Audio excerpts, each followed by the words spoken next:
Okay, continuing with the chapter motion further. Till now, we have in the previous sessions we have discussed about the what motion is, and we talked about that it is a relative motion. Then we talked about what is the condition of rest. Okay. After motion and rest, we talked about a topic called distance and displacement, जिसपे हमने दोनों के concepts लेकर उनके variety of numericals को last वाले session में cover किया था। ठीक है, कि डिस्टेंस और डिस्प्लेसमेंट के टॉपिक पर कितनी वेराइटी के क्वेश्चन जनरेट हो सकते हैं। Moving further, I am taking my next title now. तो यहाँ से नोटिंग कंटिन्यू करेंगे टॉपिक की। Okay, we are going to discuss about uniform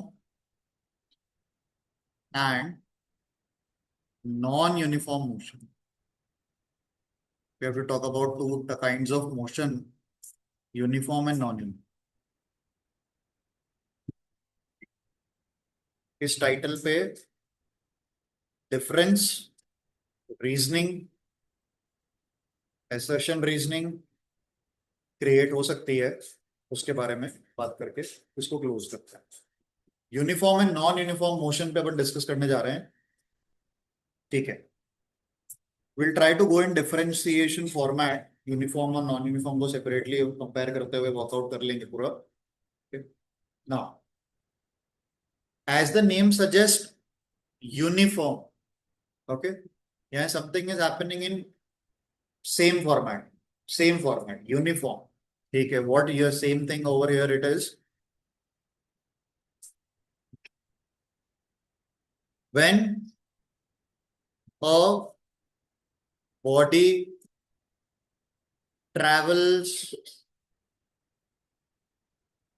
a body travels, equal distances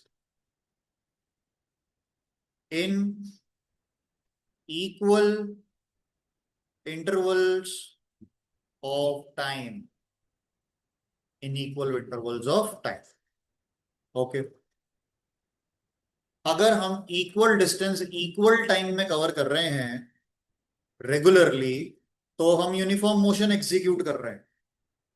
Then we are traveling in uniform motion, uniform, एक जैसा, है ना। Distance और टाइम दोनों इक्विवेलेंट चल रहे हैं, ठीक है, कोई डिफरेंस नहीं है। Non uniform on the other hand, when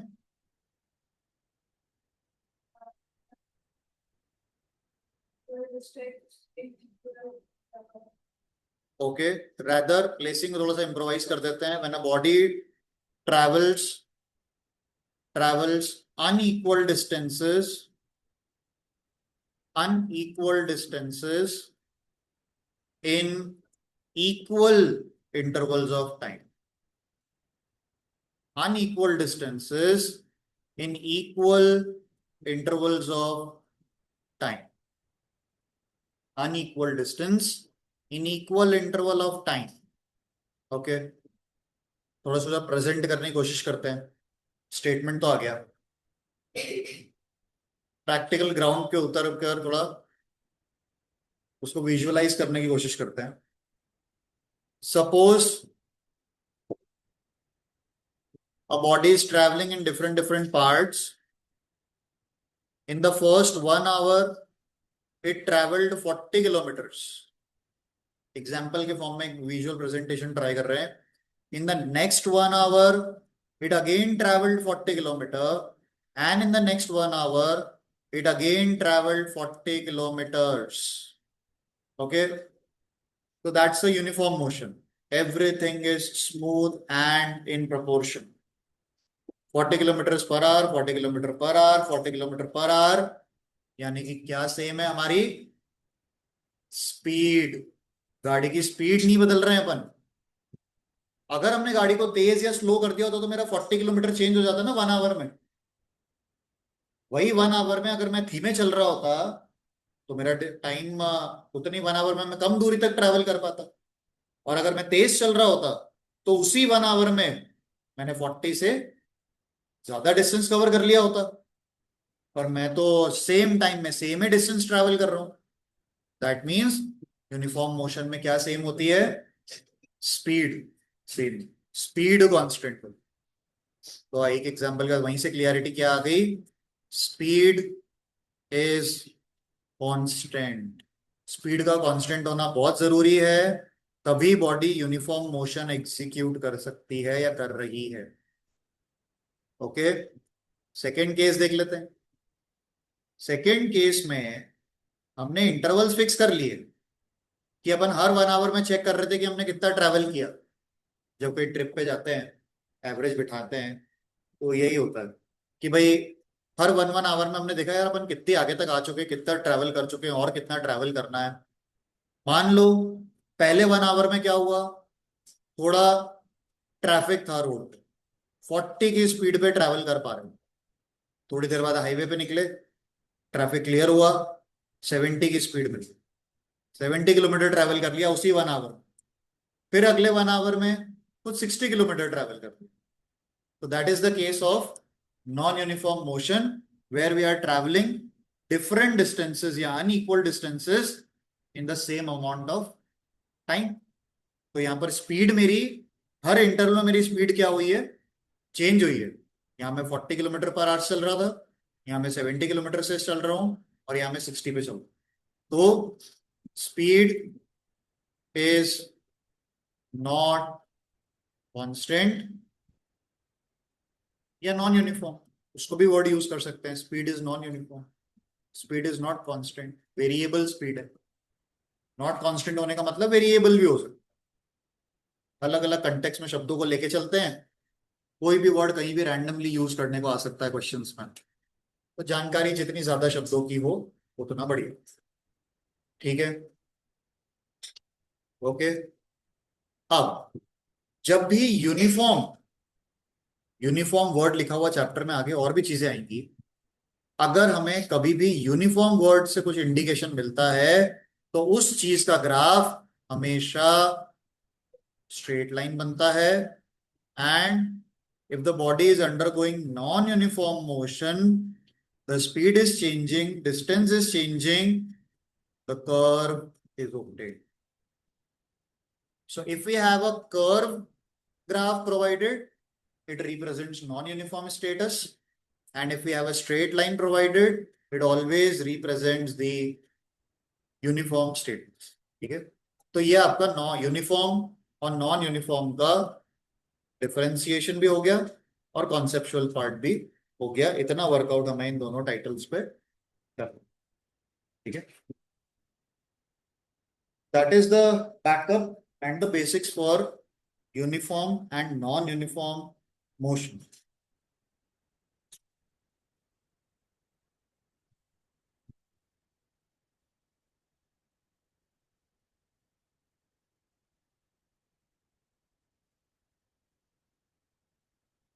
Graphical interpretation, the definition is the first point, connection with the speed,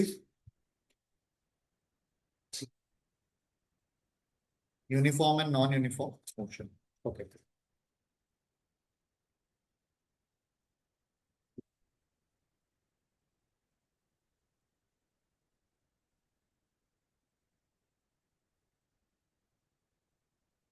Fine.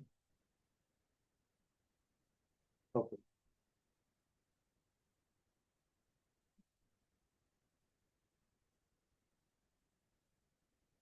Where you will categorize the motion of a train starting from the railway station,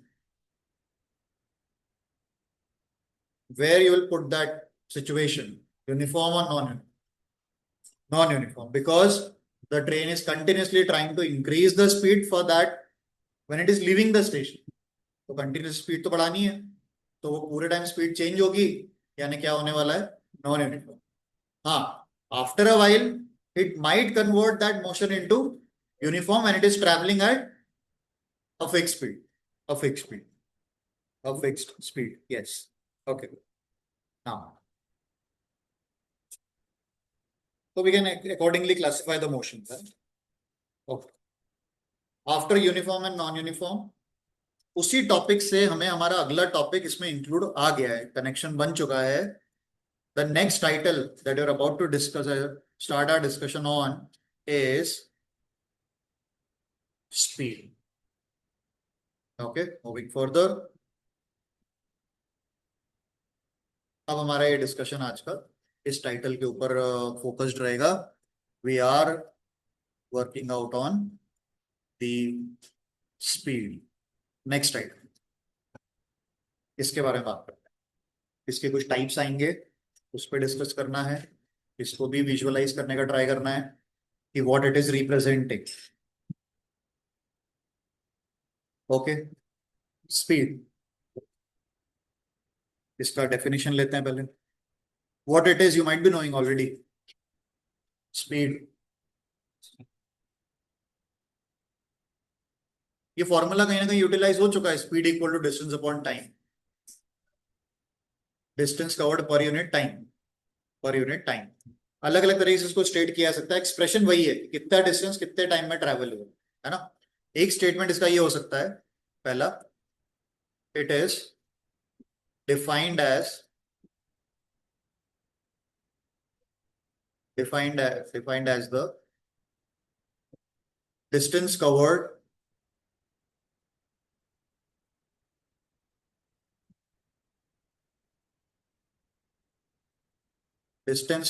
by a body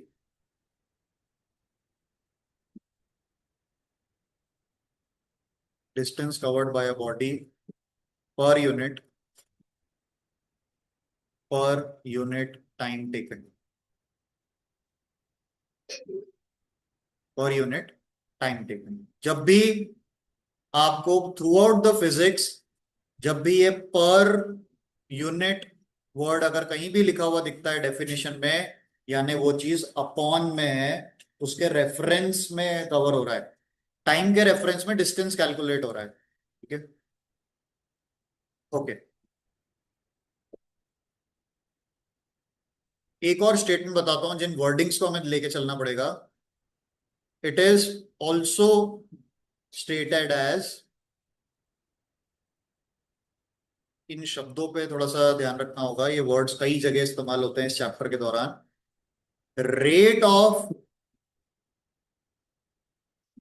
rate of distance covered by an object. Rate of distance covered by an object या body. और अब मैं आपको ये बताना चाह रहा हूं, यहां से लेकर के हायर क्लासेस तक कहीं पर भी मल्टीपल जगह आएगा. 10th में भी ये नाम आएगा, 9th में भी कई चैप्टर्स में आएगा. When ever you find rate in your definition, इसका ये मतलब है कि that particular quantity is divided by time. Rate of distance, distance by time. तो रेट ऑफ के आगे जो लिखा होगा वो अपॉन टाइम. रेट मतलब स्पीड, किस रफ्तार से हो रहा है. रफ्तार हमेशा समय के कंपैरिजन में मानी जाती है. तो rate word whenever you come across, it will indicate that we are finding that thing with respect to time. Upon में टाइम होना रेट वर्ड का इंडिकेशन है. रेट वर्ड का इंडिकेशन है अपॉन में टाइम. अब हम हमारा फॉर्मूला बना लेते हैं. Distance travelled per unit time, short and sweet definition है स्पीड का. Distance travelled per unit time.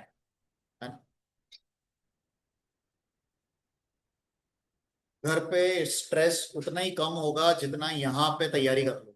बार बार रिपीट कर सकते हैं, बहुत आराम से चल सकते हैं, बहुत इजी गोइंग है, कोई जल्दबाजी नहीं है. जब यहाँ लिखो, 2 बार मन में पढ़ लो, 1-2 बार साथ में कर लो, डन, है ना. तो क्या हो गया स्पीड का statement. Distance travelled per unit time. ठीक है, distance travelled per unit time. Ready. Speed का definition ready. Distance travelled per unit time. ठीक, okay. Create the formula and फिर उसका अपन यूनिट क्रिएट करेंगे. पहले फॉर्मूला लिखते हैं, अभी लिख देंगे फॉर्मूले के बाद.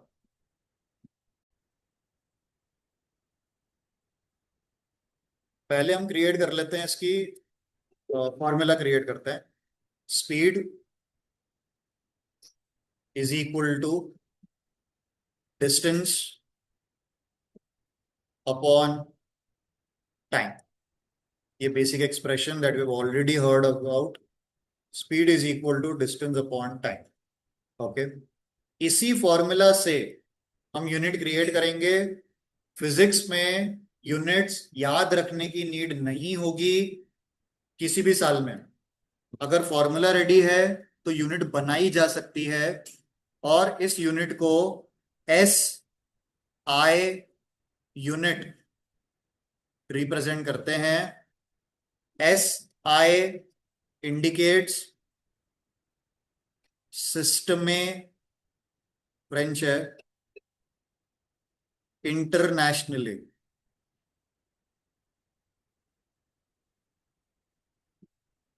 और international system of units, international system of units, इसको एसआई सिस्टम को स्टैंडर्ड माना जाता है किसी भी क्वांटिटी की यूनिट बताने के लिए। सिस्टम्स और भी होते हैं, will have a brief intro about that after this topic. और भी तरह के सिस्टम्स होते हैं, हम जो मोस्टली यूज करते हैं वो एसआई सिस्टम होता है। तो एसआई यूनिट के अकॉर्डिंग डिस्टेंस जो है, डिस्टेंस का एसआई यूनिट है मीटर, और टाइम का एसआई यूनिट है सेकेंड्स। तो हमारी स्पीड की स्टैंडर्ड यूनिट बन गई मीटर पर सेकेंड, मीटर पर सेकेंड। और ये आपको एक्सपोनेंट फॉर्म में भी लिखा हुआ मिल सकता है एमसीक्यू में, MS-1। ठीक है, MS-1। ओके, एम यूनिट्स के ऊपर एमसीक्यू बनता है। Unit, the SI unit of speed is, चार ऑप्शन लिखे रहेंगे, सही ऑप्शन को सिलेक्ट करना होगा। तो एक्सपोनेंट फॉर्म में यूजुअली दिए जाते हैं। ये यूनिट क्रिएट हो गई। अदर यूनिट्स में, अदर यूनिट्स में जो हम स्पीड कैलकुलेशंस में यूज कर सकते हैं, उसमें आएगा centimetre per second, metre per hour, kilometre per second, and the practical unit, sorry, minus per hour, miles per hour. Miles per hour can also be used. What is the practical unit that we use is, practical unit is kilometer per hour. It is called the practical unit.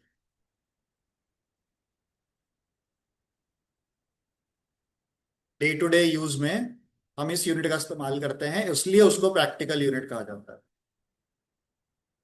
हमारी गाड़ियों में, vehicles में speed measure करने का जो instrument होता है, speedometer, speedometer जो गाड़ी की स्पीड बता रहा है वो इसी यूनिट में मेजरमेंट करता है। Speedometer measures in this unit, kilometre per hour. Speedometer, speedometer works on the unit kilometer per hour, kilometer per hour, it works on the unit kilometer per hour. Okay, practical unit for measuring speed by the speedometer, by the speedometer. ठीक है, fine. ये हो गया speed का introduction, है ना। Will be moving on to its types. तो पहले जल्दी से रिव्यू ले लेते हैं। तो speed is absolutely clear, I guess. We talked about three things: statement, formula, unit. The statement is distance traveled per unit time. Done. The formula was same. Speed is equal to distance upon time. Done. The unit was, standard unit was meter per second, and the practical unit is kilometer per hour. Otherwise कोई भी combination use हो सकता है, ठीक है, question के हिसाब से, है ना। पर ये स्टैंडर्ड, ठीक है।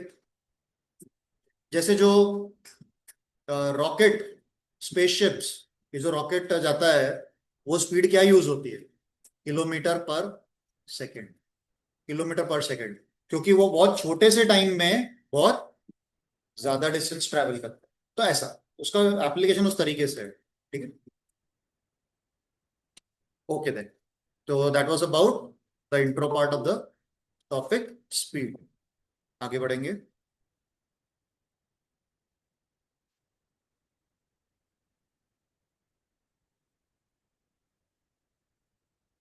ठीक है, नेक्स्ट सेक्शन स्पीड के बाद अपने को पहले एक वर्कआउट अपन यहाँ पे कर लेते हैं और अगला टाइटल लेते हैं। ये टाइटल इस चैप्टर से काफी अच्छे वेटेज पर क्वेश्चन जनरेट करता है। वैरायटी शेयर करूंगा अभी, इसके बाद टॉपिक के बाद डिस्कस करेंगे उस पर। Average speed very frequently picked up for generating questions in the exams. Average speed. We have multiple range on this. Average speed. Average. Average word का मतलब शेयर करो. What do you guys understand about the word average? Average.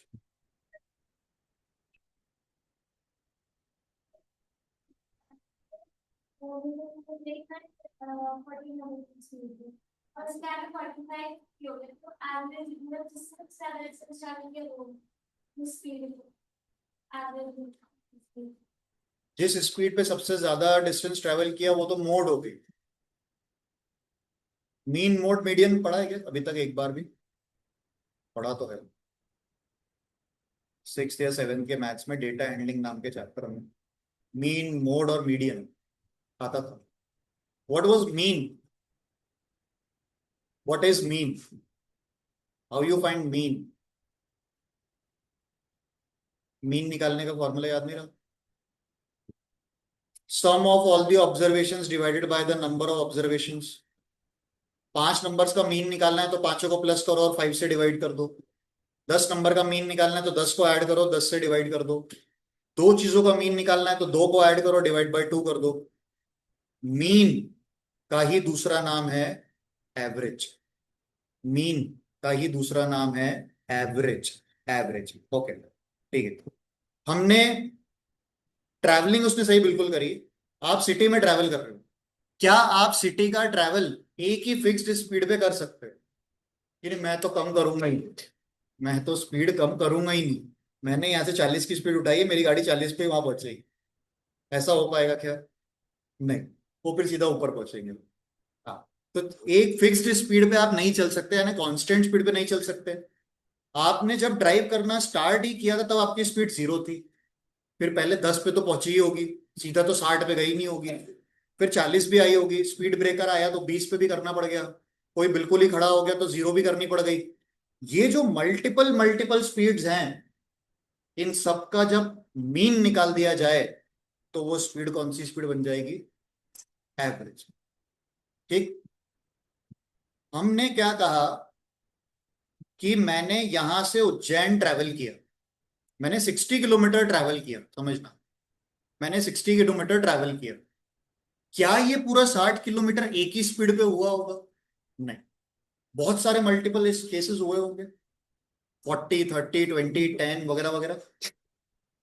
हमने क्या देखा, लेकिन finally वहां पहुंचने के बाद मैंने क्या बोला कि यार मुझे इंदौर से उज्जैन 60 किलोमीटर ट्रैवल करने में 1.5 आवर्स लग गए।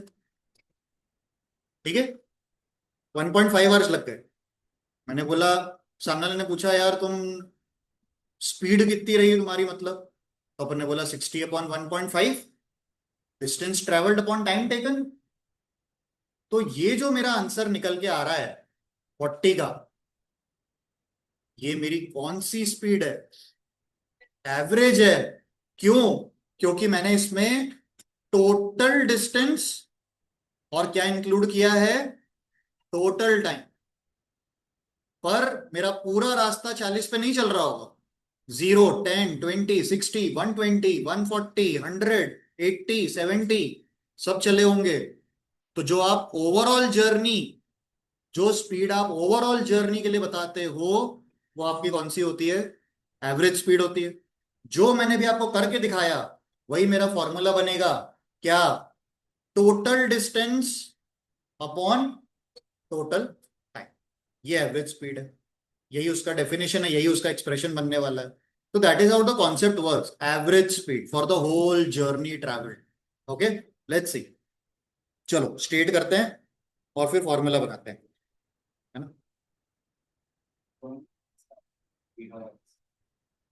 है? अच्छा, वही तो बात हो रही है। जब आपने ट्रैवल करके गए, आप इंदौर से उज्जैन आपने ट्रैवल किया, आपने 0 की स्पीड भी थी आपकी, 10 की भी थी, कहीं 20 की थी, कहीं 100 की थी, कहीं 80 की थी, कहीं 60 की थी। वो स्पीड है बता रहे हो आप, पर इन सबको मर्ज करके जो स्पीड बता रहा हूं वो एवरेज है। यूनिट सेम है, फॉर्मूला सेम है तकरीबन, मतलब डिस्टेंस अपॉन टाइम, है ना। बट कितने टाइम या कितने पार्ट के लिए एग्जीक्यूट कर रहे हैं वो अलग है। आप एक पर्टिकुलर डिस्टेंस और उसका टाइम ले रहे हो तो वो क्या हो गया, speed for a particular distance, fixed speed. ठीक। बट अगर हम पूरी जर्नी के मल्टीपल मल्टीपल सेक्शंस को एक साथ लाके बताना चाह रहे हैं तो हम बता रहे हैं हमारा एवरेज। ओके, तो स्टेटमेंट क्या बनेगा, इट इज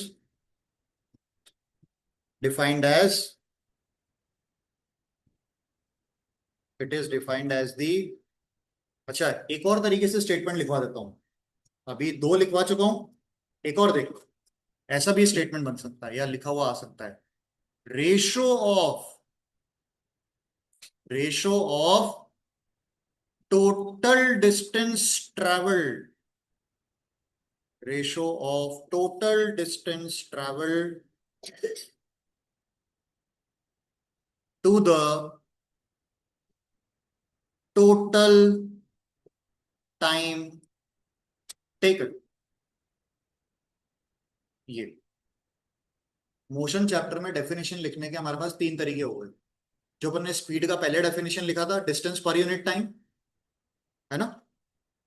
कोई भी दो चीजों को अपॉन में दिखाने के लिए, एक तो अपन ने क्या लिखा, पर यूनिट, एक हमने क्या लिखा, रेट, और अभी मैंने आपको क्या लिखवा दिया, रेशो। कोई सा भी मोड यूज किया जा सकता है, ठीक है। चल, आगे भी काम आता रहेगा क्योंकि सारे फॉर्मूलेज रेशो फॉर्म में ही है। हाँ, तो फॉर्मूला बना देते हैं, average speed, average speed is equals to, है ना, we won't be writing it distance upon time, ठीक है, थोड़ा सा सेग्री मतलब डिस्टिंग्विश करने के लिए। Hmm, because it is for a journey, total distance travelled upon total time taken, total distance travelled upon total time taken.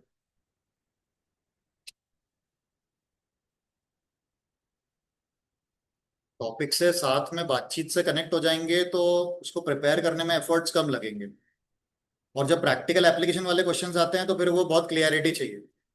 ये रहा total distance upon total time, अच्छा यूनिट क्या बनेगी,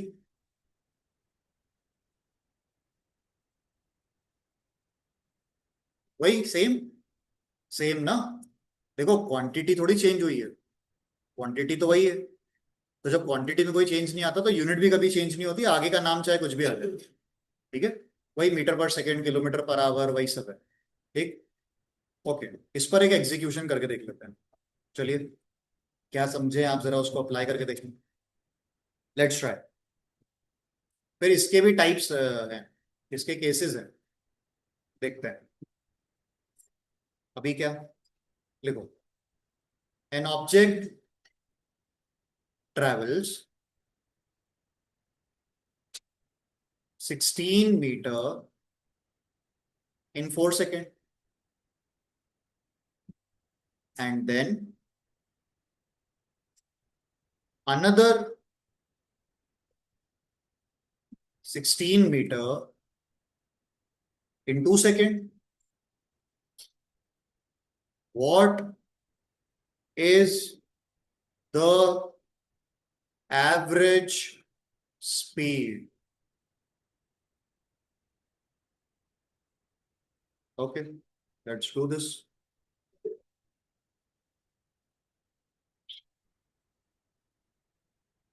अलग अलग डिस्टेंस अगर अलग अलग टाइम से ट्रैवल किए हैं, यानी कि एक जर्नी ट्रैवल हुई है और उसका पूरे का अपने को ओवरऑल यानी एवरेज बताना है,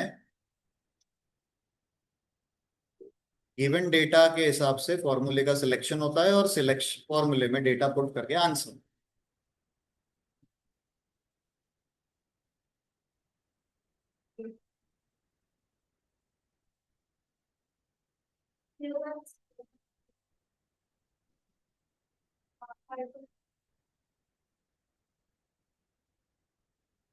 फॉर्मूला ऊपर लिखा हुआ है, वही फॉर्मूला यूज करना था।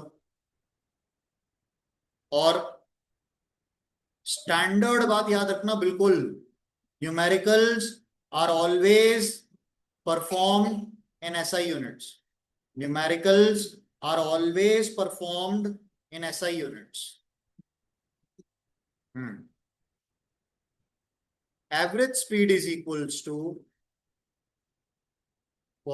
अच्छा जब आप फेयर में कर रहे हो तो पहले फॉर्मूला लिखना, फिर अप्लाई करना, ठीक है। Total distance upon total time, total distance upon total time, ठीक है।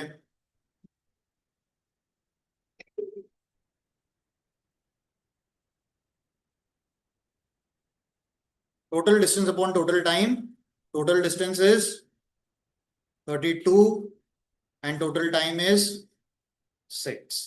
When we divide them, we get 5.33 meter per second. Okay. पूरा फिजिक्स मोशन रिलेटेड टॉपिक्स पर ही बना हुआ है, 9th का पूरा न्यूमेरिकल बेस्ड है। हर न्यूमेरिकल के फाइनल आंसर के आधे मार्क्स यूनिट सिक्योर करवाती है, इसका लगना बिल्कुल हमेशा इंपॉर्टेंट है। अच्छा, अभी भी ये न्यूमेरिकल मेरे लिए अभी सामने कंप्लीट नहीं है। पहले आपको क्या, सबसे पहले क्या लिखना था? Formula, that will give you marks. Step wise marking होती है बोर्ड एग्जाम में भी। Formula, then putting the data, calculations, answer, unit, ठीक है। ये अलग अलग पार्ट में अपने को मार्क्स सिक्योर होता है। तो ये पहला सवाल क्लियर हो गया, total distance upon total time. अच्छा, इस क्वेश्चन में आप मेरे को बताओ, बॉडी यूनिफॉर्म मोशन कर रही है कि non uniform?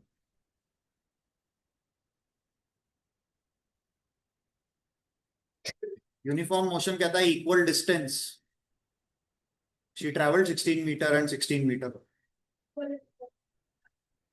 but the timings are different. The timings are different. That means the body is undergoing non-uniform motion. Fine, absolutely fine. ठीक है, अब इसके दो केस समझो, extremely important. Wherever say all these things na ki important, where came in previous year papers, you will come to know when you give the exams, school exams. Fine. So there are two cases for average speed. There are two cases for average speed. Let's see. Case one, case two. We are discussing the cases for average speed.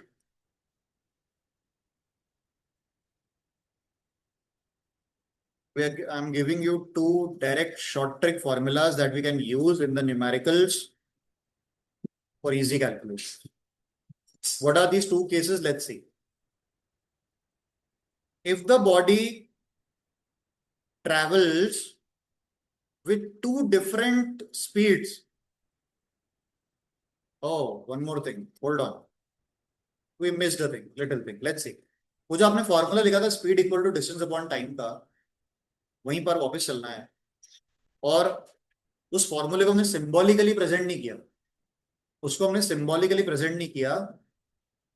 Through out the physics speed will be denoted by V. Throughout the physics, 9, 10, 11, 12. Speed will not be denoted by S anywhere. It will be denoted by U or V. Distance will be denoted by S everywhere.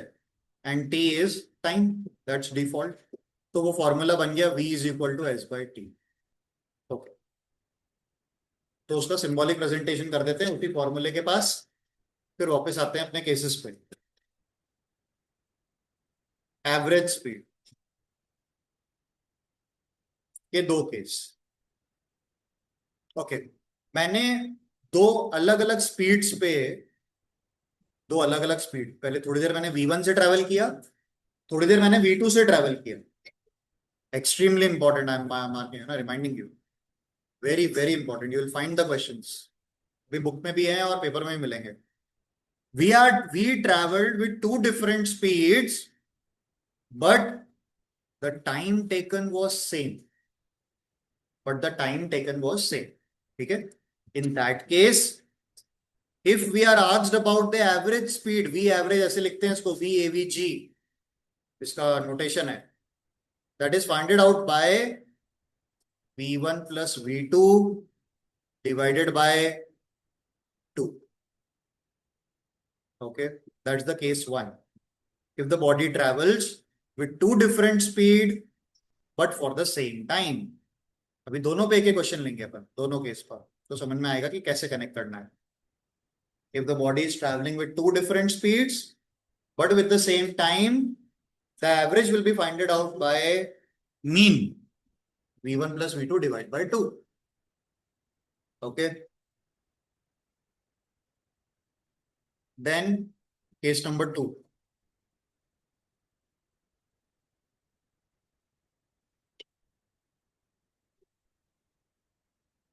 Okay, let's see what's case number 2. If I am traveling with two different speeds, but this time the distance in both the cases is equal. Okay, for the same distance, I traveled with V1 for 20 kilometers. Then I traveled with some other speed for 20 kilometers. Okay. Then in order to find the average, I will use this short formula, which is 2 multiplied by V1 multiplied by V2 upon V1 plus V2. ठीक है, note करते हैं इन दोनों का application देखते हैं. इन दोनों का एप्लीकेशन देखते हैं. How the question is suppose to arise. और क्वेश्चन पढ़ के हमें कैसे पता चलेगा कि हमें दोनों में से कौन सा फॉर्मूला यूज कर लेना चाहिए. ठीक है,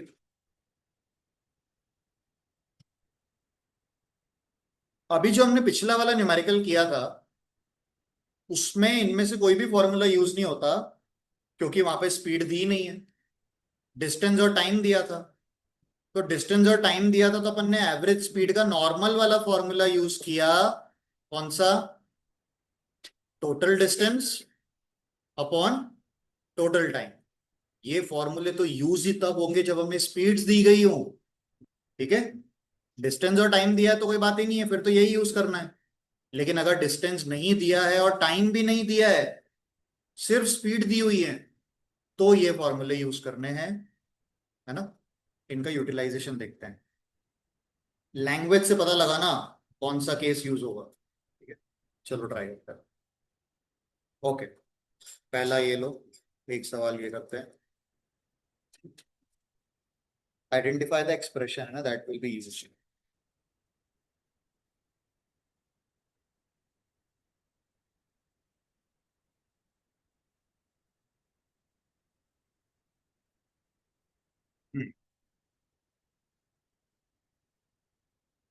Amit,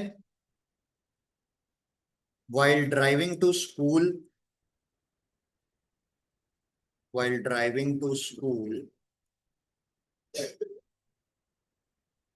computes the average speed for a trip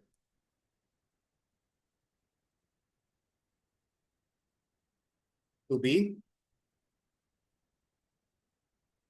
20 kilometer per hour, full stop, on his return trip. School से घर वापस आना है. On his return trip along the same route, on his return trip along the same route,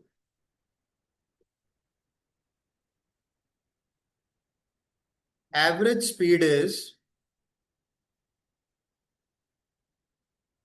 30 kilometer per hour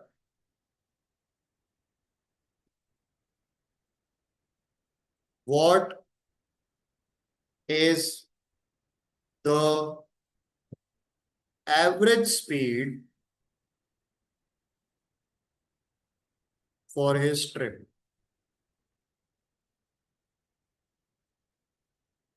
पूरी trip की average speed बतानी, जाने की एवरेज दी हुई है, आने का एवरेज दिया हुआ है, हमें पूरी ट्रिप का एवरेज बताना है.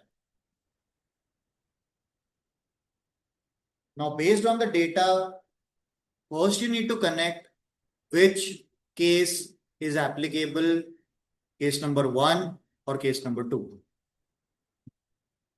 Case number 2, because the person has traveled along the, he returned along the same route.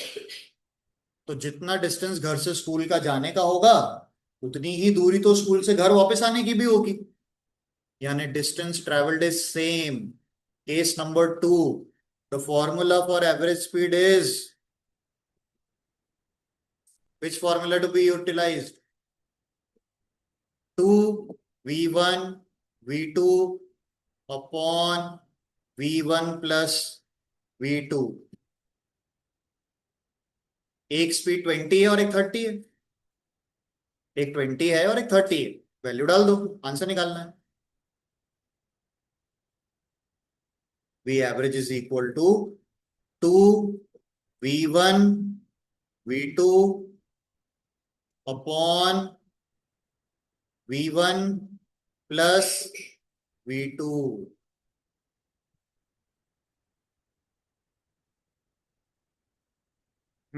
How much this is generating for us?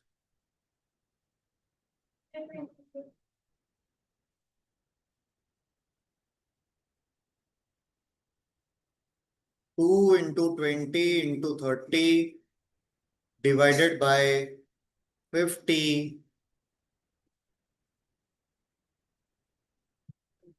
24 kilometer per hour is the average velocity of his trip, average speed of his trip.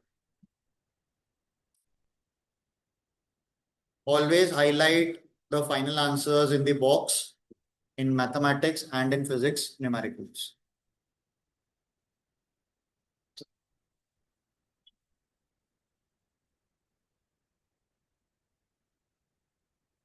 Okay, so that was one case. Now let's take the question on the other case and conclude the topic of average speed.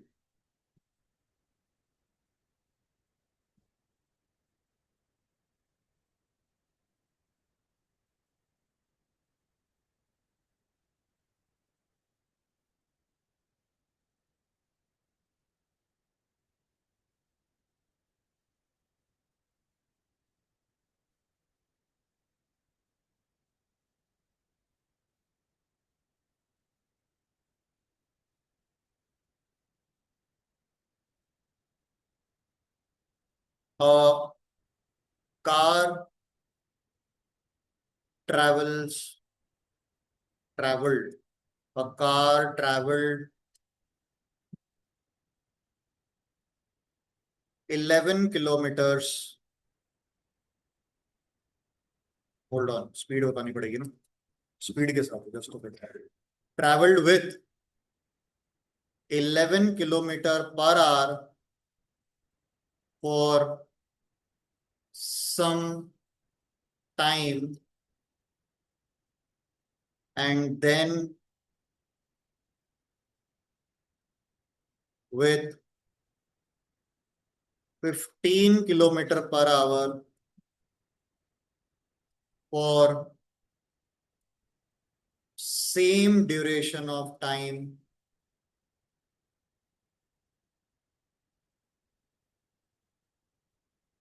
find the average speed of the car.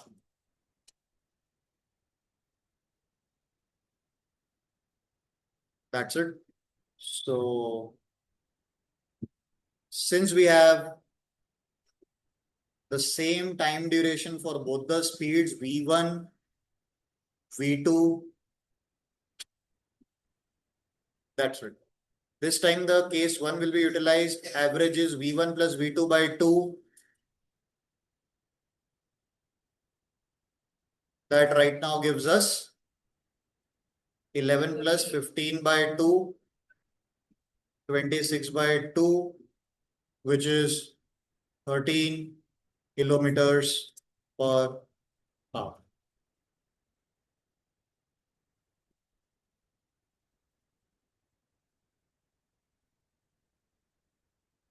Okay, so that is how the languages will work. We need to just observe कि V1, V2 is given. One of these cases will be applicable. If distance and time is given, then total distance upon total time will be applicable. Okay, so that was the complete summary about the title speed and average speed. Okay, revise it thoroughly so that we can connect it with the next of the topics coming up. है ना?